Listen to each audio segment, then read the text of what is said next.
श्रीहरि नारायणं नमस्कृत्य नरं चैव नरोत्तमं देवीं सरस्वतीं व्यासं ततो जयमुदीरयेत्। नाम संकीर्तनं यस्य सर्वपापप्रणाशनं प्रणामो दुःखशमनस्तन्नमामि हरिं परम्। आप सभी का स्वागत कृष्णा डिवोशन चैनल पर। आज एकादशी है तो आशा करती हूँ गोविंद की प्रिय एकादशी का व्रत आप सभी भक्तों ने किया होगा।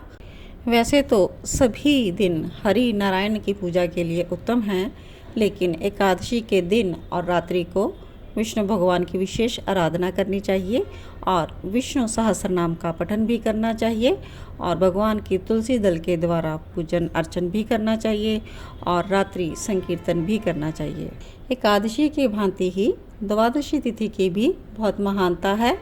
तो आइए विशाख मास की कथा में हम द्वादशी की महत्ता की कथा श्रवण करते हैं और द्वादशी के पुण्यदान से एक कुतिया का कैसे उद्धार हुआ यह कथा भी आज हम श्रवण करेंगे। वैशाख मास की पवित्र तिथियों में शुक्ल पक्ष की द्वादशी समस्त पाप राशि का विनाश करने वाली है। शुक्ल द्वादशी को किसी योग्य पात्र को अन्न का दान दिया जाना चाहिए। तो इस दिन ऐसा दान करने से हमें कोटि कोटि पुण्य प्राप्त होता है।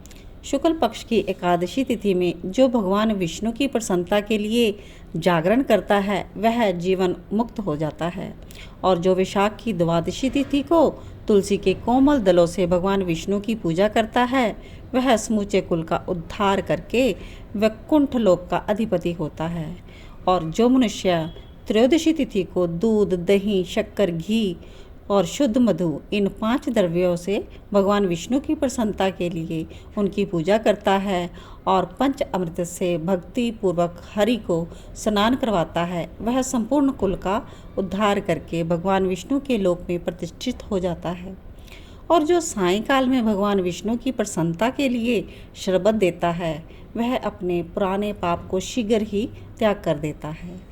वैशाख शुक्ल द्वादशी में मनुष्य जो कोई भी पुण्य करता है वह अक्षय फल देने वाला होता है। प्राचीन काल में कश्मीर देश में देवव्रत नाम का एक ब्राह्मण था। उनके सुंदर रूप वाली एक कन्या थी जो मालिनी के नाम से प्रसिद्ध थी। ब्राह्मण ने उस कन्या का विवाह एक बुद्धिमान द्विज के साथ कर दिया। मालिनी कुमार्ग पर चलने वाली हो गई और वह इधर उधर रहने लगी।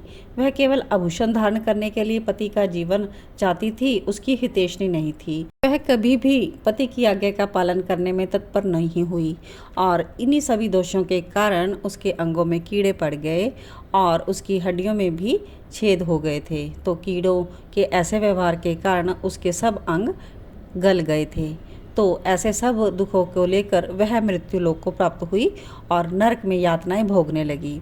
तो वहाँ पर वह काफ़ी वर्षों तक रही और कई प्रकार से उसने कष्ट वहाँ पर सहे और उसके बाद उसे एक कुत्ते की योनि का जन्म लेना पड़ा। सो वीर देश में वह पदबंधु नामक ब्राह्मण के घर में अनेक दुखों से घिरी हुई एक कुतिया हुई और उस समय भी उसके कान, नाक, पूंछ और सब जगह शरीर पर कीड़े ही कीड़े पड़े हुए थे। तो एक दिन वैशाख के शुक्ल पक्ष की द्वादशी तिथि को पदबंधु का पुत्र नदी में स्नान करके पवित्र होकर भीगे वस्त्र से घर पर आया। सूर्य उदय का समय था और कुतिया वहीं पर बैठी हुई थी तो जल की कुछ बूंदें उस पर भी पड़ी। तो उसी क्षण उसे अपने पूर्व जन्म का स्मरण हो गया। पहले के कर्मों की याद आने से कुतिया तपस्वी के पास जाकर दीनता से पुकारने लगी कि हे मुनि, आप मेरी रक्षा कीजिए।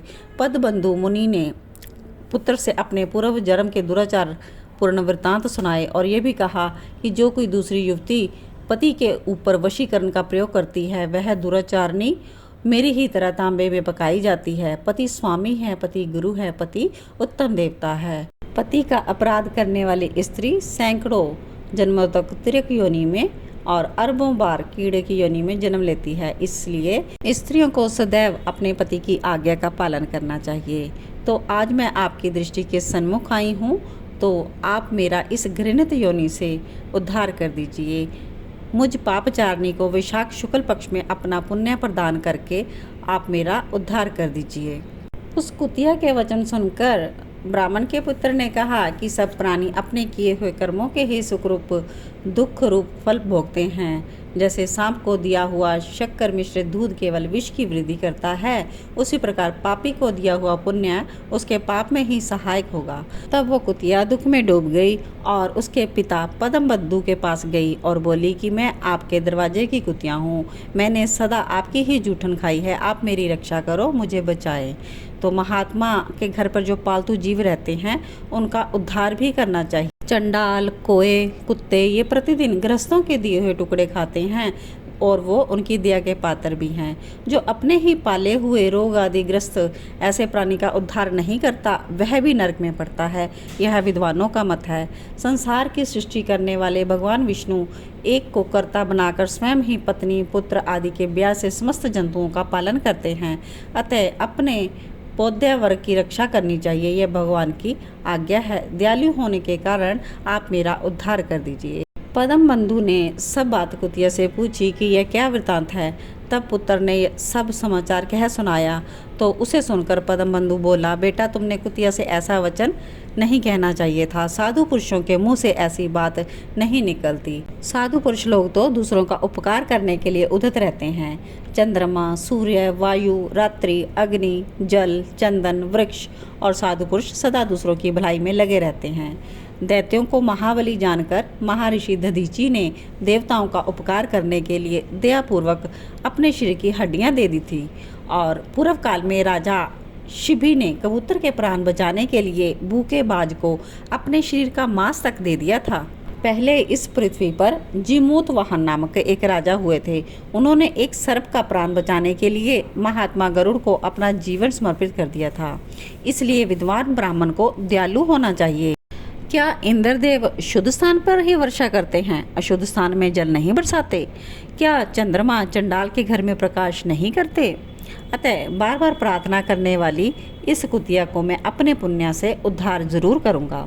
इस प्रकार पुत्र की मान्यता का निराकरण करके परम बुद्धिमान पद्मबंधु ने संकल्प किया कि ए जानवर, मैंने द्वादशी का पुण्य तुझे दे दिया। ब्राह्मण इतना कहते ही कुतिया ने सहसा अपने प्राचीन शरीर का त्याग कर दिया और दिव्य देह धारण करके दिव्य वस्त्र आभूषणों से विभूषित हो दसों दिशाओं को प्रकाशित करती हुई स्वर्गलोक को चली गई और वहाँ पर महान सुखों का उपभोग करके इस पृथ्वी पर भगवान नर नारायण के अंश से उर्वशी नाम से प्रकट हुई। तो इस प्रकार से हमने वैशाख मास की द्वादशी तिथि का पुण्य दान का महत्व में श्रवण किया। आशा करती हूँ आज की कथा जो कि पुराणों पर आधारित है आप सभी को अच्छी लगी होगी और इसे आप ज़्यादा से ज़्यादा आगे भी लोगों तक शेयर कीजिए ताकि सभी इस पुण्य लाभ का आनंद उठा सकें। और इसके बाद हम वैशाख मास की अंतिम 3 तिथियों का वर्णन करेंगे अपने नेक्स्ट वीडियो में। तो आप मेरे कृष्णा डिवोशन चैनल को देखते रहें और भगवान की भक्ति आराधना करते रहें। श्री हरि की प्रसन्नता के लिए आप वैशाख मास का जो नियम पालन कर रहे हैं करते रहें। भगवान आप सभी की भक्ति को सफल करें और ऐसी मेरी सबके लिए शुभ मंगल कामनाएं। जय जय श्री राधे, जय जय श्री कृष्णा। अच्युतम केशवम कृष्ण दामोदरम राम नारायणं जानकी वल्लभम। अच्युतं केशवं कृष्ण दामोदरं राम नारायणं जानकी वल्लभम। कौन कहते हैं भगवान आते नहीं, तुम मीरा के जैसे बुलाते नहीं। कौन कहता है भगवान खाते नहीं, माँ यशोदा के जैसे खिलाते नहीं। अच्युतं केशवं कृष्ण दामोदरं राम नारायणं जानकी वल्लभम्।